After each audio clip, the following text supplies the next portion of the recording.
자, 안녕하세요. 안녕하세요. 네. 자, 공중보건 담당하고 있는 김희영입니다. 우리 첫날이니까 잔소리 조금만 하고 수업 들어가겠습니다. 자, 제가 맨날, 그러니까 예전에 했던 어떤 친구가 있었는데요. 그 친구가 이제 처음 혼자 공부를 했었대요. 혼자 공부를 하고 시험을 봤는데, 그 공중보건이 생각보다 잘 나왔다 얘기를 하더라고요. 그러니까 그때 커트라인이 90점인가 그랬었을 텐데 본인이 85점 받았다. 그래서 한 문제 차이로 떨어졌다. 이렇게 얘기를 하더라고요. 그래서 공중보건 별거 아니던데요. 이렇게 얘기를 하더라고요. 그래서 이제 저한테 이제 수업을, 이제 본격적으로 수업을 듣기 시작한 거예요. 본인이 생각하시기는, 하기는, 조금 공부해서 이 정도 나왔으면 조금만 더 공부하면 점수가 되겠다라고 생각을 했나 봐요. 그래서 정말 조금만 공부했어요. 제가 외우라고 그래도 안 외우고 괜찮습니다 하면서 이러고 저렇게 했더니 결국 그 다음에 60 몇 점 받았습니다. 그러니까 이게 공중보건의 함정이라고 생각하시면 됩니다. 이게 보면 항상 처음 스타트는 시험을 되게 잘 봐요. 희한합니다, 이게. 그래서 공중보건 별거 아니네 라고 무시하는 순간 뚝 떨어집니다. 그래서 두 번째는 오히려 시험이 좀 떨어진다, 성적이 좀 안 좋아진다 생각하시면 돼요. 그러니까 제가 이런 얘기를 하는 이유는 공중보건이 그렇게 쉽지만은 않다는 거예요. 그리고 갈수록 어려워지는 게, 갈수록 성적이 안 나오는 게 공중보건이다 이렇게 생각하시면 됩니다. 처음엔 쉽게 들어갔다가 나올 때 울면서 나오는 게 공중보건이다. 그렇죠? 그러니까 가장 큰 거는 뭐냐면 박학다식이에요. 많이 하는 게 좋습니다. 박학다식. 근데 깊게 할 필요는 없어요. 깊게 물어보는 문제는 하나도 없거든요. 20문제 중에서 뭐를 아느냐, 모르면 모른다야. 그죠? 그러니까 안다, 모른다지 이걸 얼마나 알고 있느냐 이런 거는 질문이 별로 없습니다. 그래서 될 수 있는 많은 내용을 알아두셔야 되고요. 그리고 많은 내용을 알기만 하면 되나? 아니요, 외우셔야죠. 그래서 수시 암기, 수시로 암기하시는 게 좋습니다. 항상 암기가 제가 중요하다고 얘기하는 것 중에 하나가 암기만 하면 괜찮을 거를 이거 나중에 외우지 그리고 시험장에 들어가 몰라 그냥 들어가자 그럼 꼭 그게 문제가 나옵니다. 그래서 항상 그 자리에서 꼭 반드시 외우라는 거죠. 그래서 수시 암기. 그러다 보니까 제가 맨날 책상에 앉아서 스탠드 켜놓고 럭셔리하게 하는 게 공부가 진짜 공부가 아니다 라고 얘기를 했을 거예요. 어떤 공부냐면 동량 공부요. 그래서 공부는 동량이에요. 그래서 길거리 다니면서 그냥 외우셔야 됩니다. 화장실 가서도 소변 놓다가 머릿속에 생각하고 길거리 가다가 생각하고 이런 것들이 굉장히 오래 갑니다. 그리고 양치하다가도 생각나고 이런 식으로 하시는 거. 그래서 저는 동량 공부 이거 추천합니다. 그래서 항상 책이 제가 좀 두꺼워서 죄송하긴 하지만 이거를 정리를 좀 하시면 이렇게 조그맣게 할 수 있잖아요. 그래서 갖고 다니면서 계속 읽는 거예요. 손에 이렇게 놓고 쭉쭉 읽으면서 버스 타다가 전철 타다가 기다리다가 이런 식으로 외우시는 게 훨씬 이득이 있는 게 공중보건. 그럼 나중에 그렇게 시간적 투자는 안 하셔도 될 것 같아요. 그래서 틈틈이 하시는 게 좀 제일 좋다. 이렇게 생각하시면 되고요. 이러기 위해서 제가 수시로 평가, 점검을 할 겁니다. 그래서 어떻게 할 거냐면, 자, 우리 공중보건 제가 그러니까 1시간하고 10분 쉬고 이런 식인데요. 한 50분쯤 또는 55분 정도 공부하고 나서 뒤에 가시면 파이널 테스트라고 있을 거예요. 그게 몇 쪽에 있냐면 35쪽에 있습니다. 35쪽에 파이널 테스트라고 있어요. 이게 일명 제가 가로넣기라고 얘기를 할 겁니다. 그래서 가로넣기로 그러니까 조금 전에 했었던 공부를 다시 한번 확인하는 거예요. 특히 이 파이널 테스트에서 가로 안에 있는 거는 단어거든요. 이 단어는 반드시 외워야 되겠다라고 생각하시면 되고요. 그리고 가로넣기의 가장 큰 매력은 비어있을 때 매력이 있는 겁니다. 여기다 직접 답을 쓰면 안 된다고 생각하시면 됩니다. 그래서 이게 딱 보고 그 단어가 머릿속에 생각이 나야 돼. 그러면 나는 웬만큼 성공한 거다라고 생각하시면 되고 이런 식으로 수업 시간에 이게 중간중간 평가를 좀 해볼 거고요. 그러면 이제 집에 가서는 어떻게 하는 거냐? 오늘 배운 거를 일주일 후에 또 다시 배우잖아요. 그러니까 일주일 내내 나눠서 외우셔야 돼. 그러니까 오늘 10장을 배웠어. 그러면 일주일로 나누면 이제 뭐 1장 또는 2장 이거를 딱 정해서 오늘은 여기까지, 그 다음은 여기까지 이렇게 해서 외우는 겁니다. 외우고 나서 본인도 문제 풀고 싶어 할 거예요. 그래서 41쪽에 가시면 기출문제가 있어요. 그래서 기출문제를 풀어보시는 겁니다. 당연히 답은 보지 마셔야 되고요. 여기도 분명히 해설이 뒷부분에 있습니다. 제가 일부러 해설 부분을 뒷부분으로 뽑아놓은 이유가 이렇게 답을 풀다 보면 밑에 해설이 있으면 해설부터 눈에 가게 돼 있습니다. 그래서 해설을 보지 말고 일단 풀어보시고 딱 풀어봐서 금방 답이 나와. 그러면 이거는 확실히 내가 아는 문제예요. 이런 문제는 다시 볼 필요가 없습니다. 과감하게 지우시면 되고요. 근데 저 봤는데 내가 알고 있는 거하고는 좀 달라. 이거 좀 틀려. 내가 알고 있는 지식하고는 풀 수 없어. 이럴 때는 그냥 내버려 두세요. 그러면 언젠가는 이 문제가 자동적으로 풀릴 때가 있거든요. 그렇죠? 그렇게 해서 완벽하게 지우는 문제, 그다음에 다시 볼 문제, 그래서 표시를 좀 해주세요. 그리고 뒤로 가시면 필수 문제도 있을 겁니다. 자, 필수 문제가 어디 있냐면 뒤쪽에 56쪽에 있어요. 이것도 기출문제 풀어보시고 필수 문제도 풀어보세요. 그래서 이것도 풀리는 문제는 완벽하게 지우시고 풀리지 않은 문제는 그냥 내버려 두세요. 언젠가는 풀릴 겁니다. 그래서 어떤 경우에는 처음 공부하시는 분들이 풀리지 않는 문제까지 갖고 와서 이거 왜 그런가 이렇게 얘기하는데요. 공중보건이라는 거는 오늘 배운 거를 완벽하게 푼 게 아니라 다음날 배운 것도 같이 접목해서 풀어야 될 것들이 많거든요. 그래서 조금만 참아라라고 하는 게 이거예요. 그래서 어떤 때는 책을 한 권 다 풀고 다시 그 문제를 풀면 저절로 풀리는 경우가 많습니다. 그래서 문제 푸는데 잘 이해가 안 간다고 저한테 물어보시지 마시고요. 물론 여러 번 공부했던 분이야. 한 6개월 정도 공부했던 분인데 몰라. 그럼 이제 문제가 많습니다. 근데 처음 공부하시는 분이 처음 문제 보고 모르겠다. 그건 문제가 아닙니다. 그거 좀만 참으시면 저절로 풀리는 거니까 걱정하지 마시고요. 그래서 이런 식으로 공부를 다 하신 다음에 그 다음에 다음에 수업 시간에 오면 이제 쪽지 시험이라는 게 또 기다리고 있을 거예요. 제가 매번 20문제를 뽑습니다. 그래서 이제 쪽지 시험을 이제 올 텐데, 여러분들은 그래서 일찍 좀 오시라는 거죠. 한 10분 정도 일찍 오셔서 쪽지 시험 저기서 주시면 그거 갖고 문제를 푸시고, 그래서 제가 답도 맞춰 드릴 거고요. 그러니까 대부분 쪽지 시험 보고 두 번째 시간 처음 시작할 때 제가 답을 불러드릴 겁니다. 두 번째 시간에 답 불러드릴 거고, 요번에는 제가 시험지 좀 걷겠습니다. 예전에 안 걷었거든요. 그랬더니 뭐 별로 관심도 없으시고, 어떤 분은 그냥 답 불러주면 그거 갖고 받아쓰기 하고 있어요. 그래서 제가 좀 속상해서 아예 걷을 겁니다. 걷어서 제가 확인을 할 겁니다. 예전에는 진짜 명단까지 다 작성했어요. 명단 작성해서 이분이 1의 점수는 몇 점, 그거 다 기입했거든요. 그 짧은 쉬는 시간에 다 기입해서 점수가 뚝 떨어지는 사람은 제가 또 불렀어요. 면담도 했습니다. 그랬더니 그 다음날 안 나오시더라고요. 그래서 원장님이 이렇게 자꾸 쫓아낼 거냐고 그래서 제가 혼났거든요. 그래서 제가 안 하고요. 그건 안 할게요. 그 대신 제가 시험지를 보겠습니다. 뭐가 틀렸는지 확인해 보고요. 그래서 틀린 부분을 제가 체크를 해서 그 세 번째 시간에 제일 처음에 해설을 좀 해드리도록 하겠습니다. 근데 그렇게 하는 게 조금 긴장이 될 것 같아요. 계속 안 하고 하다 보니까 그냥 나몰라라 하는 것 같아요. 그래서 그렇게 하시고요. 내실 때도 내가 이걸 잘 모르겠다 그러면 거기다 쓰세요. 나 이걸 잘 모르겠으니까 설명 좀 자세히 해주세요 라고 하면 제가 굳이 얼굴을 보고 확인하지는 않습니다. 그러니까 그렇게 해서 해주시면 제가 조금 하도록 할게요. 그래서 저랑 약속하실 거는 무조건 외워라. 수시, 암기. 그리고 박학 다 시킵니다. 뭐든지 다 알아야 됩니다. 뭐든지. 그죠? 그리고 동량 공부. 요 정도만 약속해 주시면 수월하게 넘어가는 게 공중보건입니다. 예. 이렇게까지 잔소리 하고요. 자, 우리 이제 수업 들어가겠습니다. 자, 여기서 보시면 그 순서가 건강에 대해서 먼저 설명을 합니다. 이제 공중보건인데 웬 건강? 예, 건강을 다시 한번 재정의한다 생각하시면 돼요. 그러니까 건강은 뭐예요? 아프지 않으면 건강한 거 아닌가요? 라고 생각하는데 아니에요. 우리 공중보건에서 보는 건강의 정의가 따로 있습니다. 그래서 건강에 대해서 할 거고요.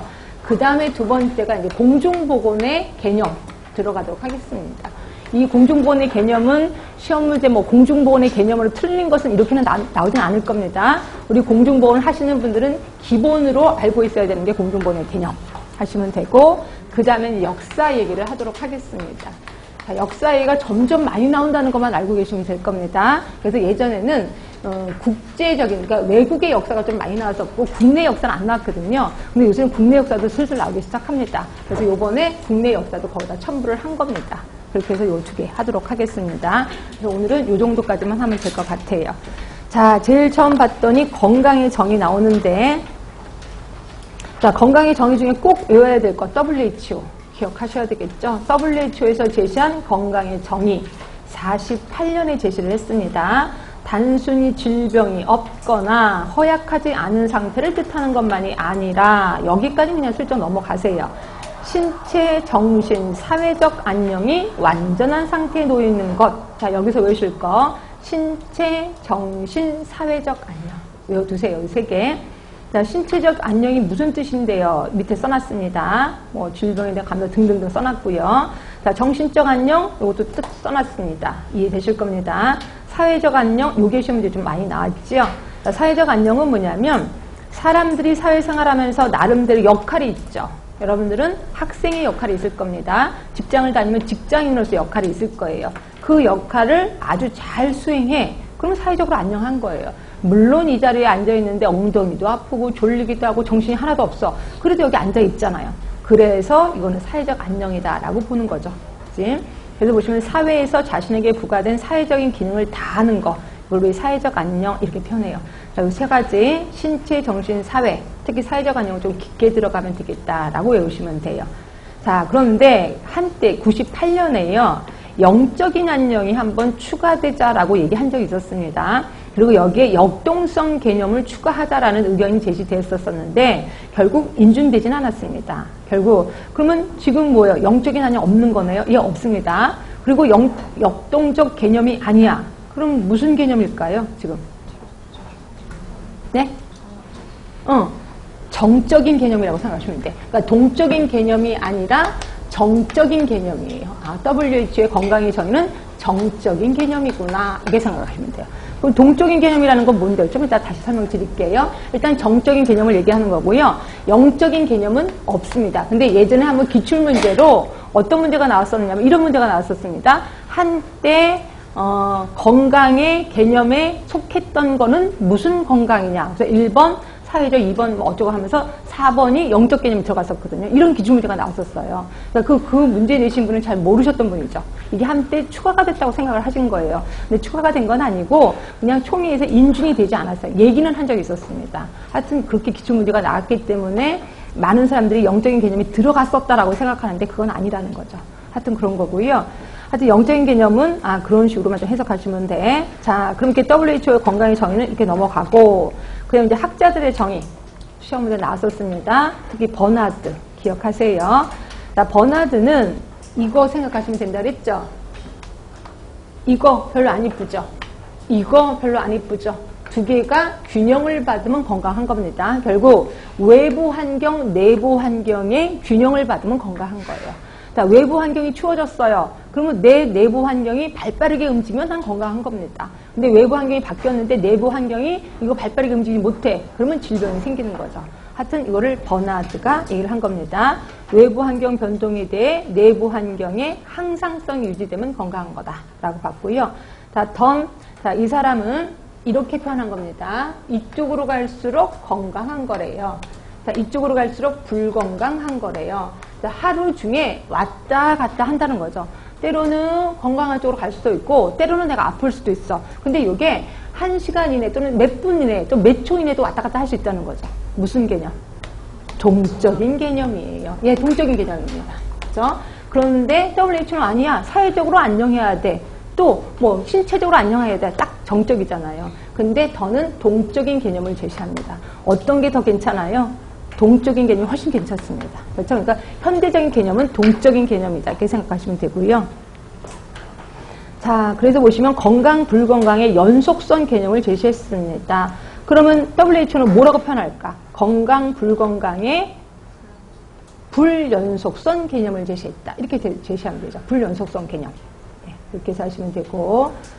자, 그 밑에 거는 써있는 거 그냥 보시면 됩니다. 자, 윌리라는 사람. 유기체가 외부 환경 조건에 부단히 잘 적응해 나가. 적응을 잘하면 건강한 거래요. 윌리가 얘기를 한 겁니다. 학자들 얘기한 건 다 외워두시는 게 좋고요. 자, 클락이라는 사람이 있는데 요거는 나중에 우리 역학할 때 배울 거거든요. 하여튼 클락은 병인, 병원체를 얘기합니다. 환경, 숙주 세 가지 요소를 제시했다. 예, 이거 보시면 되고. 자, 윌손이라는 사람이 있습니다. 이 사람은 주관적인 측면을 강조해요. 자, 그러면 객관적인 것도 있고 주관적인 것도 있나요? 예, 맞죠. 객관적인 거는 병원에 가서 검사실 검사 이상이 있어. 그건 객관적인 거죠. 근데 주관적인 거는 내 느낌이 그래요. 내가 비록 팔다리가 없어. 그렇지만 나는 건강해. 라고 주관적인 생각이 건강하면 건강한 거예요. 그렇죠? 근데 나는 사지가 다 멀쩡한데 나는 맨날 아파. 나는 약한 사람이야. 라고 생각하면 나는 주관적으로 불건강한 거다. 라고 본 거죠. 이걸 윌손이 얘기를 했고요. 자, 테리스, 이거는 그냥 보시면 될 것 같고, 자, 왈스 있습니다. 자, 자신이 특수한 환경 속에서 효과적으로 자신의 기능을 발휘할 수 있는 능력. 자신의 기능을 잘 발휘하면 건강한 거래요. 이렇게 봤습니다. 자, 뒤보도 있고, 뒤보는 그냥 슬쩍 보시고요. 저는 앤더슨 거 넘어갈까 합니다. 10번입니다. 자, 앤더슨은 건강의 분류를 1도부터 5도까지를 제시하고 있습니다. 자, 1도 완전 무결하대요. 그렇죠? 완전 무결하게 건강한 사람은 아니라 완전 무결한 건 아니래. 그런데 최고의 건강 수준을 소유하고 있는 게 1도 건강. 네, 제일 건강한 거예요. 주어진 것 중에 제일 건강한 겁니다. 자, 2도 보세요. 병이 없고 기능장애를 가져오거나 결함을 찾아낼 수는 없어요. 그런데 일상생활을 효과적으로 해낼 수는 있대요. 그죠? 요게 2도. 아까 1도보다는 조금 낮은 거다 생각하시면 되고요. 3도입니다. 정상적인 범위에 들면서 병도 없고 신체 기능 장애를 일으킬 만한 결함도 없어. 그렇지만 힘이 부족하다네요. 신체적인 생활력, 사회생활에 필요한 신체적인 생활력과 힘이 부족하다. 이게 3도. 하여튼 3도까지는 그래도 괜찮은 겁니다. 4도. 자, 만성감염이 있대요. 기질적 장애를 갖고 있으면서 각자의 생활력이 낮아진 데다가 심리적인 부담까지 주고 있는 게 4도. 만성질환이 있는 겁니다. 자, 그러니까 만성질환이 있다는 건 결국 뭐예요? 만성감염증이 있다, 기질적 장애를 갖고 있다는 거는 관절염을 생각하시면 돼요. 관절염을 갖고 있어. 그럼 관절염이 있다고 해서 완벽하게 환자는 아니잖아요. 그렇다고 건강한 사람도 아니잖아요. 이거를 우리 4도라고 하는 거고요. 5도는 확실히 병이 있어요. 그래서 암이 있다거나 이렇게 있습니다. 이럴 경우에는 요양하거나 안정을 취하는 사람들 대부분 5도가 있다 하시면 돼요. 이게 5도입니다. 그래서 보시면 의사의 치료를 받아야 되는 게 5도. 그래서 이런 앤더슨이 왜 이걸 제시했냐면 사회마다 다르다는 거죠. 어떤 사회에서는 5도만 환자야. 나머지 1, 2, 3, 4도는 환자가 아니야. 이렇게 주장하는 문화도 있고 어떤 문화는 아니야. 1도가 건강하고 나머지는 다 불건강한 거다라고 볼 수도 있다는 거죠. 하여튼 이렇게 1도부터 5도까지 나눠놨구나 하시면 되고요. 그 다음에 이제 앤더슨, 똑같은 앤더슨입니다. 앤더슨은 이것뿐이 아니라 모형도 제시했는데요. 소인 요인, 가능 요인, 필요 요인. 그래서 우리 앞자만 따서 소가 필요 이렇게 외우면 됩니다. 소가 필요. 소인 요인은 소인이죠. 다른 말로 성향 요인이라고 합니다. 성향. 그런 거 있잖아. 가끔가다 이상한 개념이 없이 행동을 하면 쟤 왜 저래? 그럼 누가 쟤 성향이 저런 거 아니야? 이렇게 얘기를 하잖아요. 그러니까 성향은 뭐냐면 그 사람이 원래부터 타고난 거예요. 타고난 거를 성향이라고 표현하는 거고요. 보시면 성, 연령, 교육 수준, 결혼 상태.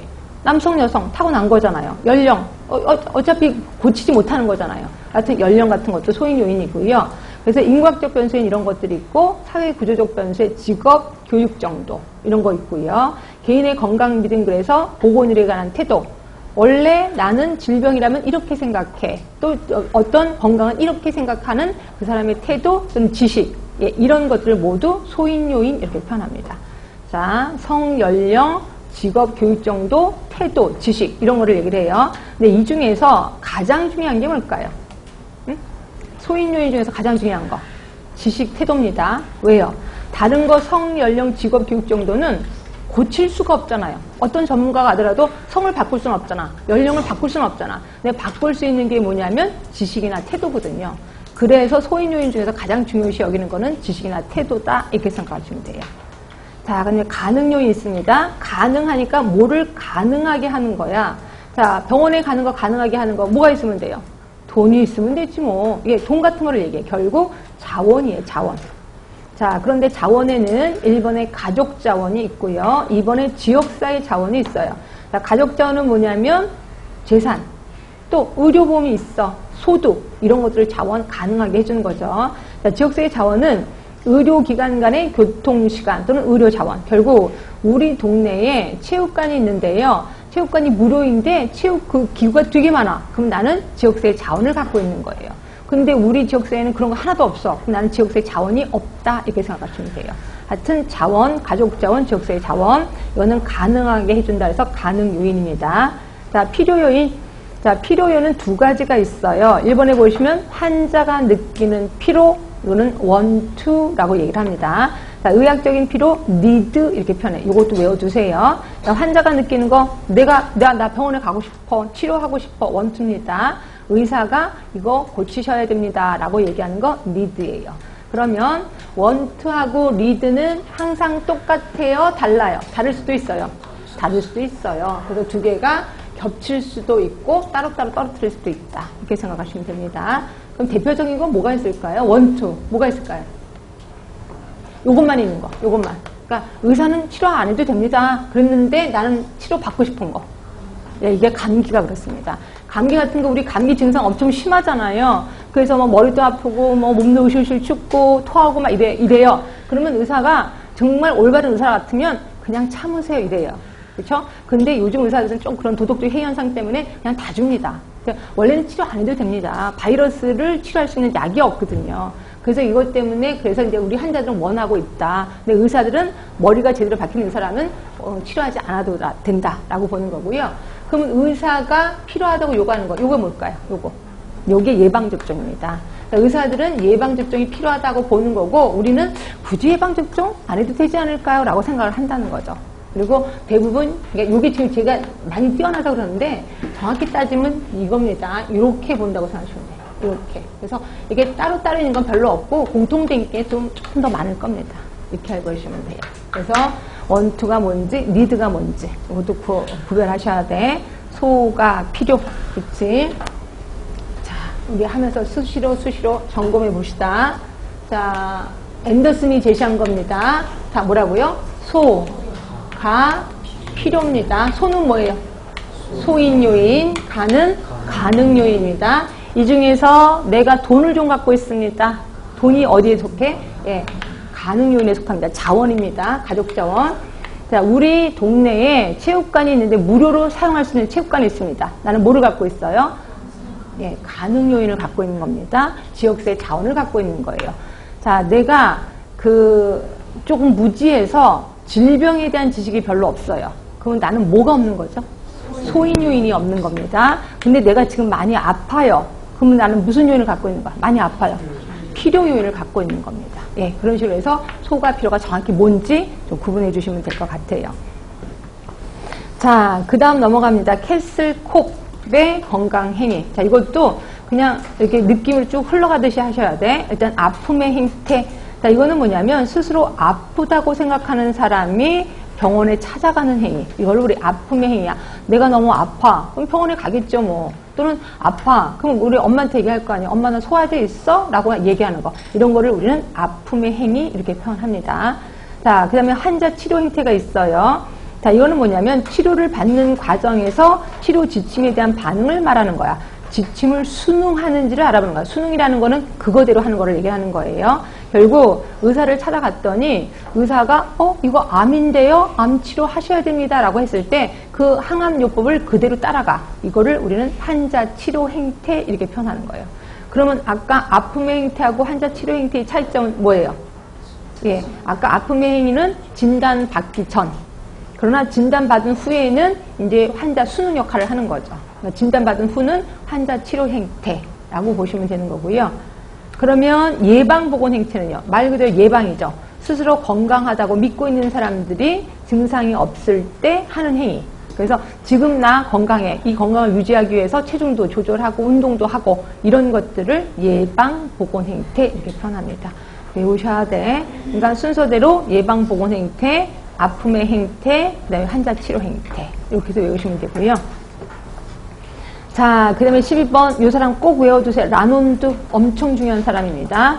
자, 라논드는 건강에 영향을 미치는 요인을 4가지로 제시합니다. 생활 습관, 자, 환경, 유전, 보건의료 서비스요.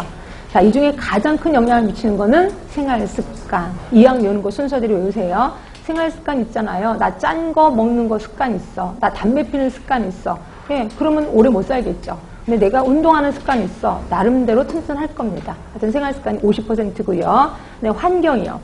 그쵸, 뭐. 내가 일하는 작업장이 좀 위해한 작업장이야. 그럼 건강이 좀 안 좋겠죠. 하여튼 환경. 네, 유전적인 거. 2개가 똑같습니다. 그리고 보건의료 서비스. 그 나라의 보건의료 서비스가 예방 위주냐 또는 치료 위주냐에 따라서 다르다는 거죠. 우리나라는 어느 거 위주예요? 치료 위주예요. 그래서 아픈 사람들이 좀 많습니다. 하여튼 이렇게 5개 순서대로 외우시면 되고요. 자, 이렇게 해서 우리 학자들에 대해서 건강에 대해서 한번 쭉 훑어봤습니다. 이 중에서 중요한 사람 아까 말한 라논드 기억하시고요. 캐슬 콥 기억하시고 앤더슨 기억하세요. 버나드도 기억하세요. 그렇죠? 버나드 아까 내부 외부 항산성 이렇게 해서 잘 자꾸 눈여겨서 머릿속에 좀 기억을 하시면 됩니다. 자, 그 다음에 이제 이게 우리가 사지선다잖아요. 그래서 착각하는 것 중에 하나가 대강 외우면 어차피 보기 중에 있으니까 거기서 답을 고르면 된다라고 생각하는데 착각하지 마세요. 그거를 노리는 분들이 문제 내시는 분들. 그래서 비슷하게 말 갖고 장난하는 데가 요색입니다. 그래서 비슷하게 슬쩍슬쩍 말을 바꿔요. 그러면 이제 우리 맨날 헷갈린다. 그래서 이왕 외우는 거 정확하게 단어를 외우시는 게 좋습니다. 그래서 정확하게 외우세요. 자, 뒤에 가시면 건강 개념의 변천이 있습니다. 자, 신체 개념. 그러니까 요거는 조금 밑에부터 하고 합시다. 우리 건강 개념 모델부터 하고 합시다. 그래야 위에가 좀 편할 겁니다. 자, 건강 개념 모델에는 크게 5개가 있습니다. 자, 제일 처음이 생의학적 모델. 자, 생의학입니다. 생의학. 그 다음에 두 번째는요. 생태학입니다. 생태학적 모델. 그 다음은 사회생태학입니다. 사회생태학. 그 다음이 총체적 모델을 먼저 할게요. 총체적 모델 하고 그 다음에 나머지 거 하겠습니다. 자, 생의학적 모델은 뭐냐면요. 둘 간의 관계예요. 하나가 병인, 병원체. 그리고 또 하나가 숙주 간의 관계예요. 숙주 간의 관계. 이게 뭔 소리냐면요. 우리 사람 몸을 숙주라고 합니다. 이 몸에 병원체가 들어가면 나는 아픈 거예요. 그렇죠? 근데 병원체가 없으면 나는 건강한 거예요. 그렇죠? 근데 요거는 그러니까 어느 거에 딱 좋냐면 급성 질환에 딱 좋죠. 급성 감염성 질환을 설명하기는 딱 좋아요. 급성 감염성이라는 거는 균이 들어왔다는 겁니다. 그렇죠? 그런데 설명을 못하는 건 뭐냐면 비감염성 질환에는 설명을 못합니다. 비감염성이라는 건 뭐예요? 병원체가 없이 생기는 병. 예를 들어 고혈압, 당뇨. 고혈압, 당뇨는 병원체가 없이도 생기는 거잖아요. 그러니까 병원체가 없는 비감염성 질환을 설명하는 거는 맞지가 않아요. 그럼 뭐에 맞아? 감염성 질환에만 딱 좋아. 병원체라는 말이 들어가 있어서. 그죠? 그리고 얘는 이원론에서부터 출발합니다. 이원론. 이건 또 뭔 소리냐? 이거는 마음입니다. 마음. 그리고 이거는 몸입니다. 마음과 몸은 따로따로다라고 하는 거예요. 이원론. 그렇죠? 몸과 마음은 따로예요. 그래서 마음이 아픈 거 마음이 아픈 거고 몸이 아픈 거 몸이 아픈 거예요. 그런데 몸이 아픈 거는 의사가 고칠 수가 있어요. 그렇죠? 근데 마음이 아픈 거는 의사가 못 고쳐. 이거는 하늘에 계시는 하느님만이 고쳐. 라고 보는 게 심신이원론이고요. 요 몸에 균이 들어가면 병이 생기는 거예요. 그렇죠? 요게 심신이원론에서부터 출발합니다. 자, 그리고 생태학적 모형이요. 생태학적 모형은 여기 하나가 더 들어갑니다. 병원체, 또 숙주, 또 환경이 들어갑니다. 그래서 요거를 지렛대로 제시를 하고 있습니다. 자, 지렛대가 있고요. 여기가 병원체가 있고 여기가 숙주가 있는 거예요. 그래서 이게 균형이 맞으면 건강한 거고 균형이 깨져. 그럼 병이 생기는 거다. 이렇게 보는 거죠. 결국 생태학적 모형에서도 설명 못한 건 뭐예요? 비감염성 질환은 설명 못하는 거죠. 왜? 병원체라는 말이 들어가 있기 때문에. 그래서 이것도 역시 비감염성 질환을 설명하지 못하는구나. 이렇게 생각하시면 되고요. 요 3개 중에 어떤 거를 중요시 여겼는지 혹시 아세요? 3개 중에 환경을 되게 중요시 여겼습니다. 환경을. 그래서 생태학적 모형은 환경을 중요시 여겼구나 하시면 되고요. 자, 그럼 이제 사회생태학입니다. 자, 사회생태학 병원체 그대로 내려왔습니다. 자, 아니지. 숙주가 그대로 내려왔지. 숙주 그대로 내려왔습니다. 그리고 병원체하고 환경을 묶어서 뭘로 내려왔냐면 환경으로 내려왔습니다. 환경. 그 다음에 또 뭐죠? 개인 행태가 하나가 더 생겼습니다. 자, 개인 행태라는 거는 개인 습관. 아까 했었었죠. 개인 습관. 네. 개인 습관이 담배 피는 습관이 있어. 술 먹는 습관이 있어. 그러면 이제 문제가 생긴다는 거죠. 요 3개 중에 가장 중요시 하는 거는 개인 행태 쪽이었어요. 개인 행태. 여기서부터는 비감염성 질환도 설명하기 시작합니다. 그렇죠? 개인 행태가 잘못되면 암에 걸리는 거니까. 그래서 여기서부터는 비감염성 질환도 설명을 하고 있구나 하시면 되고요. 자, 총체적 모델. 자, 총체적인 겁니다. 자, 숙주 내려왔죠. 뭘로 내려왔어요? 개인 생리라는 말로 내려왔을 겁니다. 환경 그대로 내려왔습니다. 개인 행태 내려왔나요? 뭐로 내려왔어요? 생활 습관이라는 말로 내려왔습니다. 그 다음에 한 게 보건의료 서비스. 어디서 많이 들었어요? 지금 이거? 예, 라논드 거랑 똑같잖아요. 라논드 개인 생리, 환경, 생활습관, 보건의료 서비스에서 똑같습니다. 아, 라논드가 제시한 거나 총체적 모델이랑 똑같구나. 그런데 안타깝게도 퍼센트가 좀 다릅니다. 퍼센트가. 일단 여기까지 한번 줄쳐볼게요. 자, 생의학적 모델입니다. 정신과 육체를 분리, 일명 심신이원론. 이거 데카르트가 제시한 겁니다. 심신이원론에부터 출발을 했고요. 그래서 육체가 그냥 기계예요. 부품처럼 생각해서 질병이 생겼어? 기계가 고장난 거예요. 그렇죠? 그래서 의사는 기계를 고치는 기술자 역할을 하는 거다. 이렇게 봤고요. 이거 리을본 보세요. 구성요소, 숙주, 병원체죠. 둘 간의 관계입니다. 자, 근데 이것 때문에 좋은 점도 있었어요. 인공장기 이식수술. 우리 장기 이식 하잖아요. 그렇죠? 그리고 항생제 개발. 이런 거 있고요. 아주 이런 것들 때문에 인간 수명은 연장이 됐다. 아시면 되고요. 근데 그런 거 있습니다. 이게 각마다 우리 피부 만약에 화상을 입었어요. 그래서 이제 여기 화상을 입었습니다. 그러면 이제 여기에 피부를 이식을 해야 되잖아요. 피부 이식할 때 뭐 나 뱃살이 너무 많으니까 뱃살 넉넉하니까 이거 뜯어다가 뱃살 피부를 뜯어다가 여기 딱 붙이잖아요. 어떤 현상이 일어나는지 아세요? 응? 이게 우리 여기 생리학적 모델에 의하면 이렇게 가졌다가 이거 넉넉하니까 가졌다가 붙인 거 괜찮아. 근데 실제로 생활할 때 뭐가 있냐면 그 부분만 불룩해집니다. 왜냐면요 백가죽이 탄력성이 없잖아요. 예, 그러니까 얼굴은 탄력성이 있는데 비해서 이 백가죽 껍질 가져다 붙이면 여기만 늘어나요. 예, 그래서 보시면 생리학적 모델에 의하면 아, 뭐 그냥 기계를 갖다 붙이지. 근데 사람의 기계는 기계가 아니라는 거예요.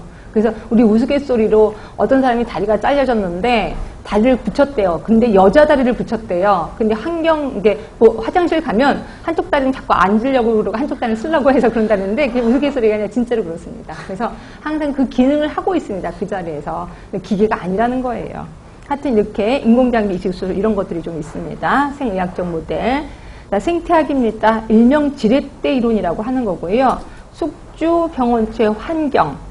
세 개 있죠. 이 중에서 가장 중요한 건 환경이라고 얘기를 했고요. 자, 균형이 깨질 때 불건강이 초래된다고 했다. 예, 말씀드렸습니다. 자, 사회생태학이요. 사회생태학 하면 숙주 내려왔습니다. 환경 내려왔고 개인 행태 요인. 이 중에서 가장 중요시 여긴 거는 개인 행태를 중요시 여겼다. 자, 그 다음에 이제 총체적 모델 들어갑니다. 자, 총체적 모델 구성 요소 보니까 제일 많은 거 역시 생활습관. 그 다음으로 많은 거 인체 생리. 그 다음에 환경, 보건의료 시스템. 아까랑 다른 점은 아까 생활습관은 50%잖아. 그리고 인체 생리, 환경이 똑같았거든요. 20%. 보건의료 서비스는 JD. 그래서 요거는 순서가 있습니다. 그래서 시험 문제 그렇게 나와요. 그러니까 이게 그 인간의 영향을 주는 구성 요소들의 그 가중치가 큰 것부터 작은 것으로 연결된 것은 이런 식의 문제가 나오거든요. 그래서 총체적 모델 이런 얘기는 안 나오고 그냥 순서를 정해라 이렇게만 나와요. 그럴 경우에는 인체생리, 아니다 생활습관, 인체생리, 환경, 의료 시스템 이렇게 해서 알고 계시면 돼요. 자, 결국 총체적 모델 볼게요. 건강과 질병을 단순히 이분론적으로 파악하지 않고 이분론적으로 파악하지 않았대. 결국 뭐예요? 연속선 개념을 제시했다는 거지. 불연속성 개념이 아니라 연속선 개념을 제시했고 건강과 질병의 정도에 따라 연속선상에 있는 것으로 파악했다. 아까 연속선상에 있는 것으로 파악한 사람 누구죠? 던. 예, 던도 여기에 속해 있구나. 이렇게 생각하시면 됩니다. 자, 우리 잠깐만 앞에 갈까요? 몇 쪽에 가냐면요. 3쪽 가세요. 3쪽. 3쪽에 맨 밑에 동그라미 5번. 병인, 숙주, 환경의 3원론을 제시하는 사람, 클락. 이거죠, 이거. 아까 클락, 요거. 병인, 숙주, 환경. 네, 클락입니다. 그러니까, 이 사람이 여기 있었구나. 하시면 되고요. 그 다음에 다시 오세요. 6쪽 갑시다, 6쪽. 맨 위에 건강 개념의 변천입니다. 맨 위에가 신체 개념. 신체 개념은 뭐냐면, 심신이원론.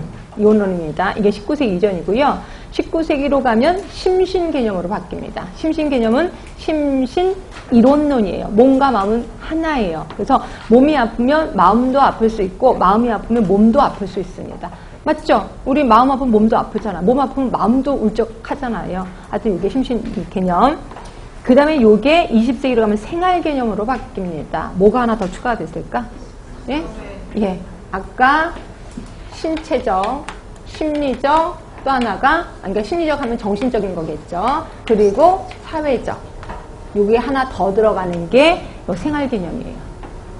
이거 어디서 봤는데 아까 신체적, 정신적, 사회적인 안녕 누가 있어요?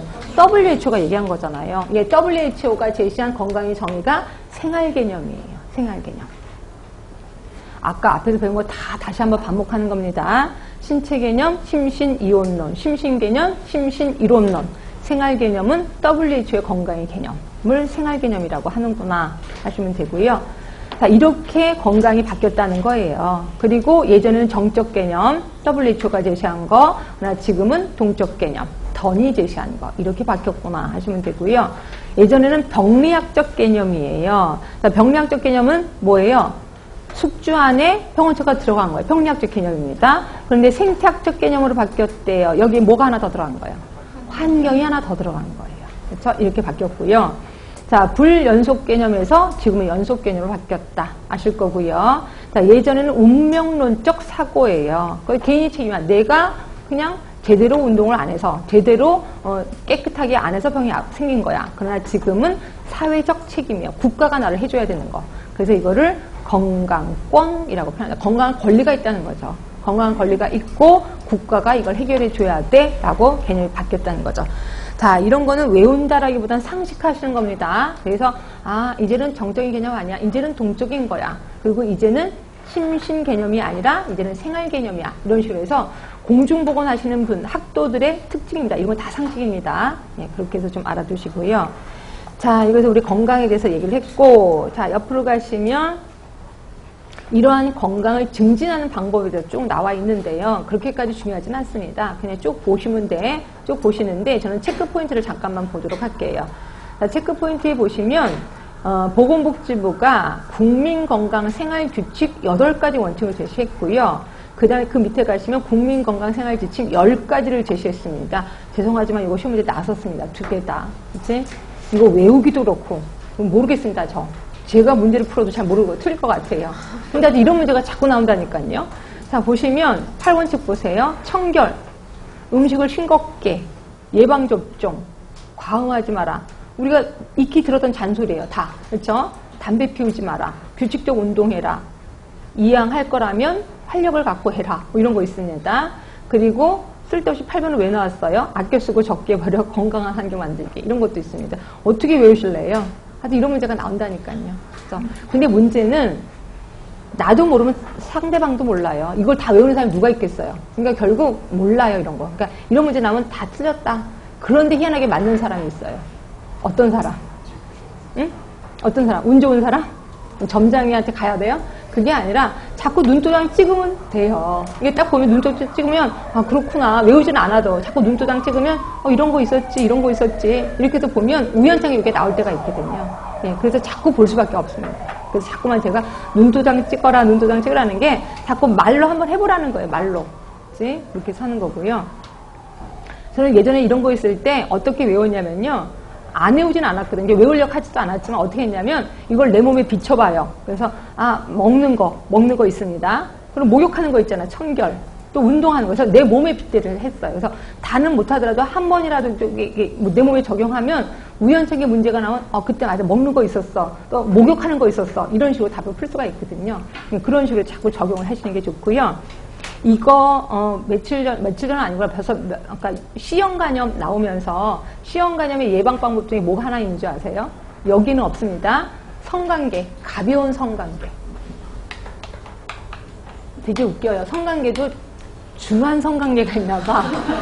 가벼운 성관계를 하라는 거예요. 그러니까 가벼운 성관계가 뭐예요? 라고 물어봤더니 그 닥터가 피가 나지 않는 성관계래요. 성관계 하면서 피까지 나나 봐요. 출혈까지 되나 봐요. 모르겠습니다. 근데 하여튼 그때 출혈이 되지 않을 정도의 성관계를 해라. 그래야 C형 간염이 안 걸린다. 이렇게 얘기를 하더라고요. 그래서 가벼운 성관계. 우리 가벼운 입맞춤은 제가 들어봤습니다. 가벼운 성관계는 안 들어봤는데 하여튼 그렇게 얘기를 하더라고요. 하여튼 그런 걸 추천하고 있습니다. 자, 그다음에 국민건강생활지침 10가지도 있습니다. 보세요. 음식 있죠. 정상체중, 지방질, 총 에너지의 20% 정도만 섭취하자. 많이 먹으라는 거예요? 조금 먹으라는 거예요? 조금 먹으라는 거겠죠. 그렇죠? 우유 매일 마시자. 근데 우유 매일 마시면 또 무슨 결석 생기다 그러기도 하는데 하여튼 매일 마시자. 짜게 먹지 말자. 치아 건강을 유지하재요. 뜬금없이 치아 건강? 이니까 뭐 그것도 치아 건강인가? 그게 아니라 치아가 건강하면 적어도 뭐는 안 걸린대요. 치매는 안 걸려요. 왜냐면 어금니 쪽을 자꾸 자극을 주면 이게 뇌세포가 자극이 되거든요. 그래서 대부분 치매이신 분들은 어금니가 없어요. 그러니까 어금니 여기 해서 보통 8개 정도가 없으면 치매에 금방 걸리시더라고요. 그죠? 근데 만약에 어금니가 없어. 그럼 어떻게 하면 되냐면 발뒤꿈치 있죠? 발뒤꿈치를 자극을 주면 이게 충격이 돼서 뇌세포까지 자극이 된대요.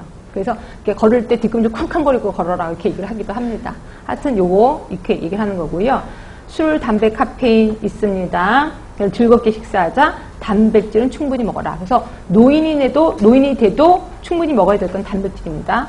그러면 단백질은 순살코기. 그러니까 살코기인데 지방이 없는 살코기. 이거 생각하시면 됩니다. 하여튼 이런 것들을 좀 먹어라 라고 얘기를 하고 있습니다.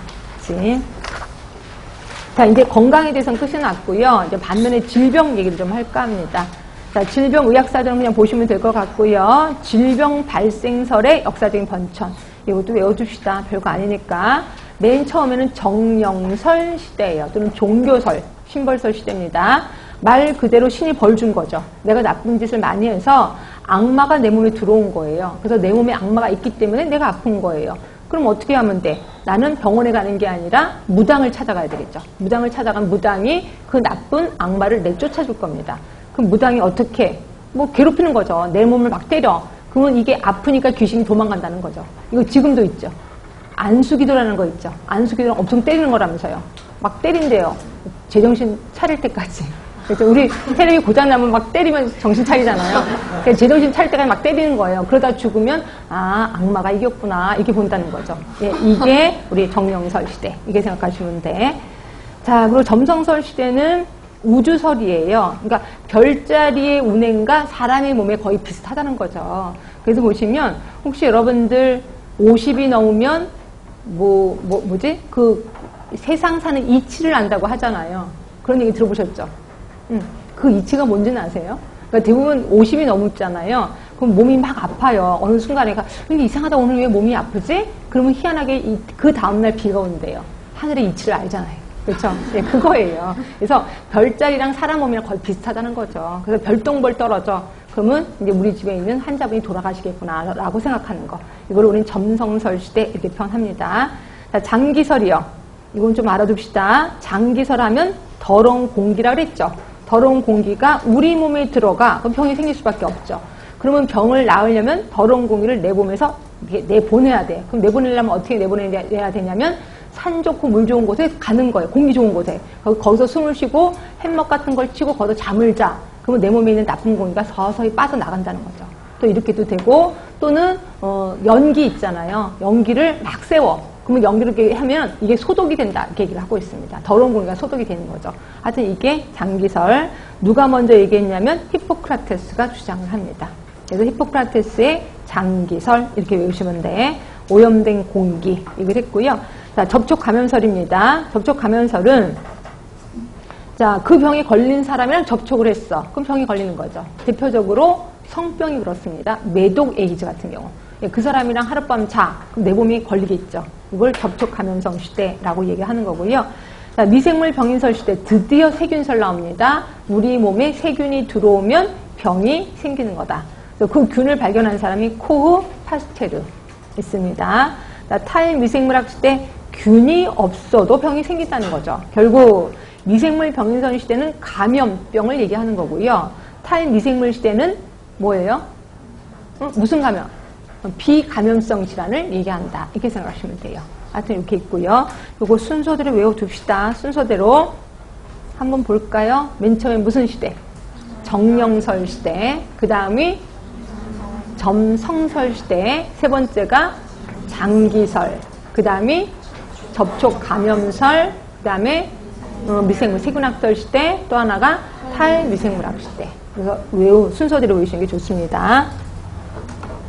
자, 옆에 리벨 클락 엄청 유명한 사람 있습니다. 유명하니까 여기 나와 있긴 하겠지만, 자, 이분은 질병이 우리 몸에 들어오면 이런 과정을 거친대요. 그래서 맨 처음 칸을 보세요.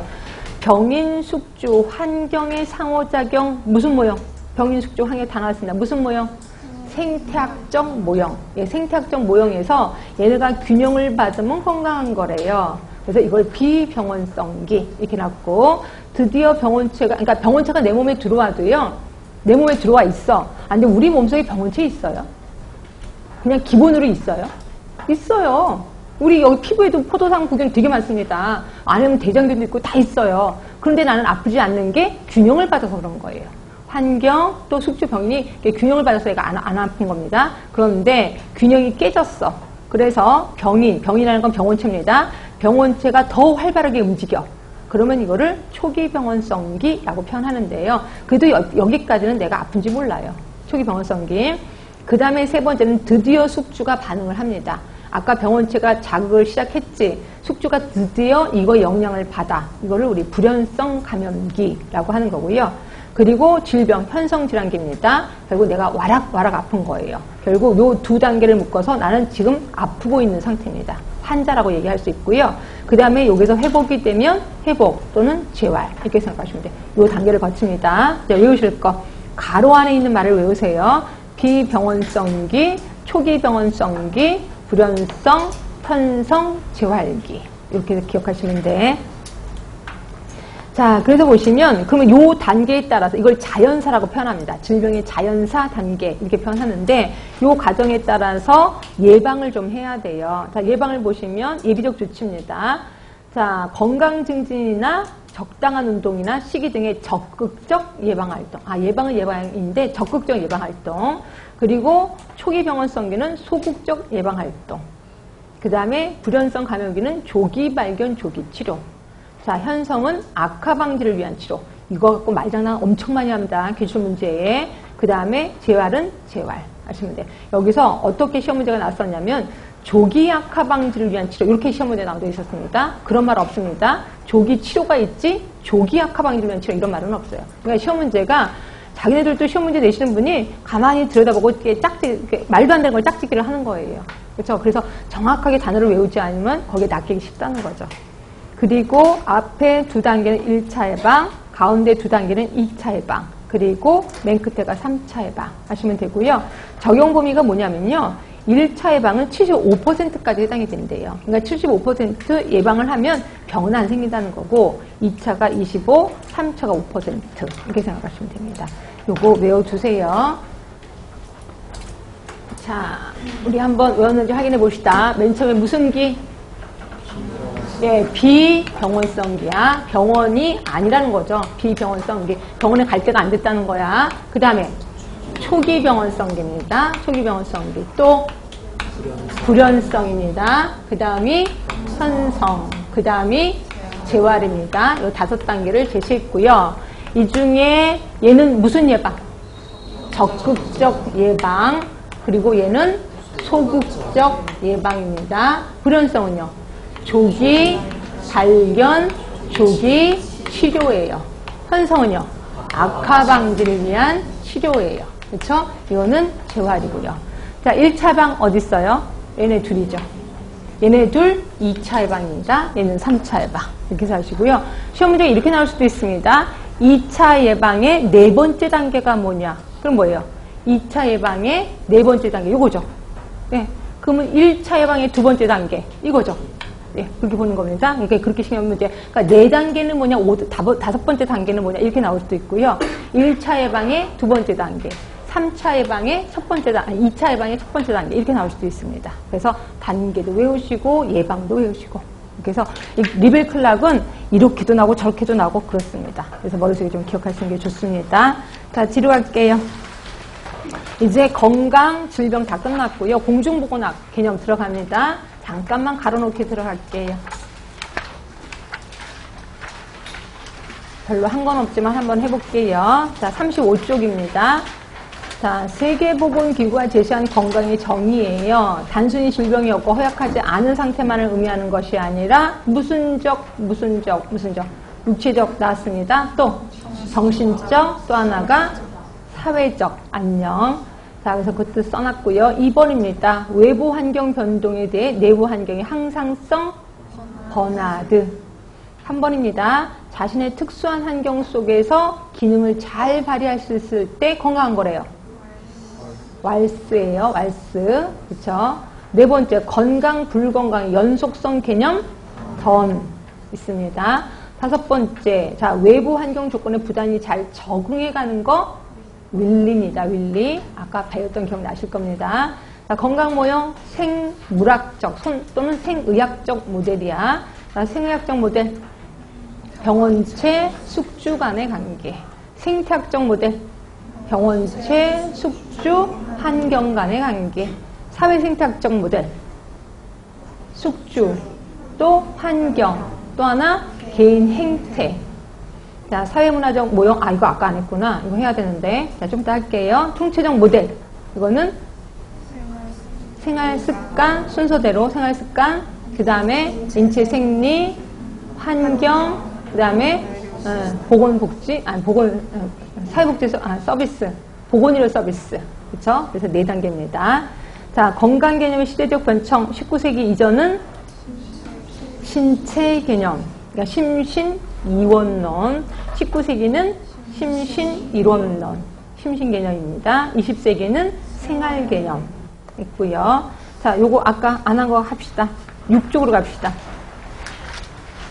자, 사회문화적 모형 있어요. 아까 1번부터 5번까지는 했고요. 4번을 안 했습니다. 사회문화적 모형이요. 요거는 뭐냐면 건강 판단의 주체가 준거 집단이에요. 준거 집단이라는 거 뭐예요? 내가 들어가고 싶어하는 집단, 그렇지? 또는 사회 주도적 집단이 그 기준이 된대요.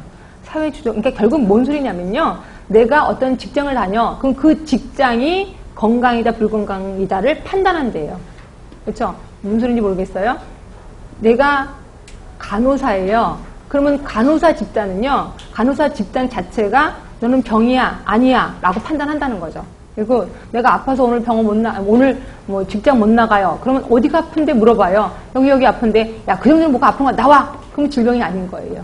근데 그렇게 심하게 아파? 몸조리 해야지. 그럼 그 다음부터 질병이 된다는 거죠. 이거를 우리는 사회문화적 모형 이렇게 표현해요. 그러면 여러분들 일반인들이 생각하는 질병의 판단 기준하고 의료인들이 생각하는 질병 판단의 기준하고 어디가 좀 높을 것 같아요? 응? 환자가 아니라고 생각하는 게 어느 쪽? 의료인 쪽입니다. 의료인들은 죽으면 아픈 거예요. 안 죽으면 안 아픈 거예요. 이렇게 보고 있습니다. 하여튼 그거예요. 그래서 건강 판단의 주체가 이런 집단이 된다는 거죠. 결국 건강과 질병의 판단의 척도는 상대적이에요. 그래서 그 집단마다 조직마다 다르다는 거다. 이렇게 생각하시면 됩니다. 이걸 사회문화적 모형 이렇게 표현하고 그렇게 자주 쓰는 모형은 아닙니다. 하여튼 요게 있구나라고만 보시면 될 것 같아요. 자, 그 다음에 이제 공중보건으로 좀 들어가도록 하겠습니다. 자, 공중보건 하면은 드디어 이제 본격적으로 윈슬로우 교수 나옵니다. 윈슬로우 교수 무조건 외우셔야 돼. 자, 조직적인 지역사회 노력을 통해서 조직적인 지역사회 노력입니다. 무슨 병원, 의료기관 이런 거 아닙니다. 조직적인 지역사회 노력을 통해서 질병 예방하고 수명 연장하고 또 신체적, 정신적 효율을 증진시키는 기술이자 과학이다라고 표현하고 있습니다. 아까 신체적, 정신적, 아까 건강에는 뭐가 하나 더 있었었지? 사회적인 건강이 있었잖아요. 여기서는 사회적인 이런 건 없네요. 신체, 정신적인 효율을 증진시키는 기술이자 과학이다. 질병 예방, 수명 연장. 이것도 이 단어들을 자꾸 익혀시면 어떻게 문제가 나도 다 고르실 수 있어야 돼. 이게 좀 특이하지 않아요? 그냥 지역사회가 아니라 조직적인 지역사회야. 그렇죠? 병원도 아니고 지역사회인데 조직적인 지역사회 노력입니다. 그럼 조직적인 지역사회 어떤 노력인데요? 그게 체크포인트에 있을 겁니다. 일단 환경위생 개선. 공중보건은 환경 쪽입니다. 환경. 그리고 전염병 관리. 그리고 개인 위생 교육. 그 다음에 네 번째 봤더니 질병의 조기 진단 치료를 위한 의료조직. 그리고 간호봉사의 조직. 간호하고 의료를 따로따로 봤습니다. 의료조직은 뭐를 하는 데야? 조기 진단하고 치료하는 데야. 그럼 간호는요? 봉사하는 데예요. 간호봉사하는 데. 근데 이거 어떻게 기출문제에 나왔었어요? 질병의 조기 진단 및 치료를 위한 간호조직. 틀려요? 맞아요? 틀린 겁니다. 그럼 뭐예요? 치료를 위한 의료조직이에요. 간호조직이 아니라. 이런 식으로 문제가 나왔다니까요. 그러니까 이거 대강 외우면 안 외워질 거지. 뭐 다 틀린 거죠. 그래서 이렇게 정확하게 간호조직은 봉사예요. 의료조직은 조기 진단과 치료. 자, 다섯 번째입니다. 모든 사람들이 자신의 건강 유지에 적합한 생활 수준을 보장받도록 하는 사회제도 개선. 예, 이런 것들이 지역사회 노력에 시험에도 나왔었습니다. 조직적인 지역사회 노력에 해당하지 않는 것은 이렇게 나왔으니까 환경, 전염병, 교육, 네 번째는 조직 있고 다섯 번째는 사회제도 개선 이렇게 해서 좀 알아두시는 게 좋아요. 이게 윈슬로우 교수가 제시한 공중보건의 정의고요. 자, 두 번째 있습니다. 디스렐리라는 사람. 자, 이 사람은 가운데부터 읽을게요. 공중보건에 관한 관심은 정치가로서 제일 중요한 인물이에요. 아, 정치가가 공중보건에 관심을 가져야 된다는 거죠. 우리나라 정치하는 사람들 공중보건 신경 안 쓰잖아요. 그렇죠? 경제 쪽에만 신경 쓰잖아요. 하여튼 이게 제일 중요한 거다라고 디스렐리라는 사람이 제시를 했습니다. 자, 세 번째, 자, WHO가 제시한 공중보건의 정의 25차 회의 때 한 건데요. 지역사회 노력을 통해서 질병 예방, 생명 연장, 그리고 건강과 인과적 논리의 증리, 뭐랑 비슷해요? 윈슬로우 교수랑 똑같잖아요. 그래서 결국 윈슬로우 교수가 제시한 정의를 25차 회의 때 채택을 했구나. WHO가. 이렇게 해서 기억하시면 되고요. 그럼 이러한 공중보건학을 사업하기 위해, 이루기 위해서 어떻게 사업을 할 거냐. 앤더슨 또 나오네. 우리 지금 앤더슨 벌써 3번 배웠습니다. 맨 처음에 앤더슨 1도, 2도, 3도. 그 다음에 두 번째가 소가 필요. 그리고 여기 또 있습니다. 앤더슨이 굉장히 유명한 사람이에요. 자, 앤더슨은 공중보건 사업을 하는데 3가지로 접근을 해야 된대요. 보건교육, 행정, 법규. 보건교육은 조장행정이에요. 그러니까 조장을 하는 거죠. 이렇게 모으는 거죠. 자꾸 하라고 동기유발시키는 거라고 생각하시면 되고요. 자, 보건행정, 봉사행정이래요. 보건법규, 통제행정이래요. 옆에 있는 단어까지도 외워두셔야 돼. 교육, 행정, 법규. 자, 이 중에 조장행정은 교육, 봉사행정은 행정, 또 통제행정은 법규. 이렇게 해서 외우시면 되고요.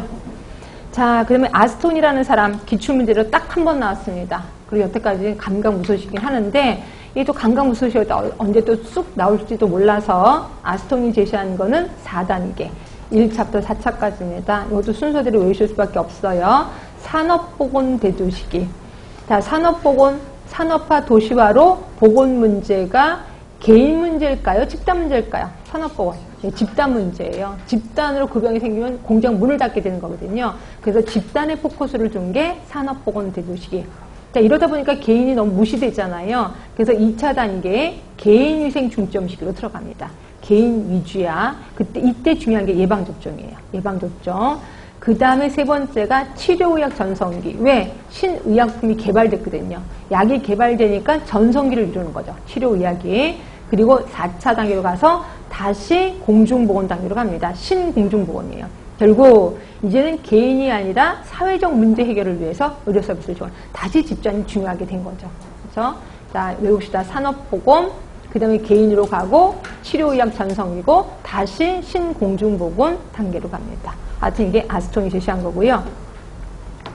자, 밑에 공중보건 사업을 하려면 이런 것들을 해야 된대요. 보시면 아, 이런 거 다 하는구나. 예, 이런 거 다 배워요. 우리 환경, 우리 곤충도 배웁니다. 그리고 주택 이런 거 다 배우고요. 밑에 학교, 보건교육, 모자보건, 뭐 간호와 인구보건 다 배웁니다. 그래서 우리는 박학다식하다니까요. 그렇죠? 월급을 많이 줄 것 같아요. 그죠? 이렇게 다 하니까 월급 많이 줄 거 아니에요? 그래서 얼마나 줄려나 모르겠습니다. 자, 질병관리본부 쪽에서도 보시면 전염병, 기생충, 성인병 다 우리 공부하고 있어요. 역학도 하고 있고요. 이건 슬쩍 넘어가시고, 자, 공중보건과 유사한 용어 있습니다. 사회의학. 이거는 사회에 하니까 인간 집단의 건강을 추구하는 거래요. 이해되실 겁니다. 예방에 하면 예방을 하는 거겠지 뭐. 그렇죠? 건설의학. 이거 시험 문제 자주 나오던데. 자, 건설의학은 뭐냐면 최고도로 증진시키는 거야. 건강 상태를. 결국 적극적인 건강관리 방법을 연구하는 게 건설의학이에요. 아, 건설 가장 적극적인 겁니다. 요거는 좀 머릿속에 기억하시고. 자, 뒤로 갈게요. 의학과 공중보건의 차이까지 하고 좀만 쉴게요. 자, 공중보건 하면은 지역주민이 연구 대상이에요. 의학은 개인. 이해되실 거예요. 자, 의사들은 환자 보고, 환자 병이 있습니다. 없습니다. 이거 뭘로 해요? 무슨 피 뽑아서 검사실에 가서 검사하잖아요. 그런데 공중보건은 그렇게 안 합니다. 피 뽑고 이런 거 안 합니다. 어떻게? 통계에 의해서 합니다. 그래서 유병률이 어떻다? 발생률이 어떻다? 이거 갖고 진단을 내리고 있습니다. 자, 그럼 관리를 어떻게 하느냐? 의사들은 약 주고 수술하죠. 근데 우리는 그렇게 안 하고 교육하고 관리하고 봉사. 이거 어디서 배웠는데? 앤더슨의 세 가지 접근. 뭐예요? 교육, 그 다음에 또 법규, 행정. 예, 이런 식으로 접근을 한다는 거죠. 아, 앤더슨이 아까 한 거, 그거를 얘기하는구나. 자, 연구 목표를 봤더니 사회적인 환경 요인. 그러나 의학은 생물학적 요인. 병이, 병원체에. 아, 그렇구나. 그래서 이런 거 외운다라기보단 감으로 잡으셔야 돼. 아, 공중보건 이렇고 의학은 이렇구나. 라고 감으로 잡으시면 됩니다. 네, 조금만 쉬셨다가 마저 하도록 할게요.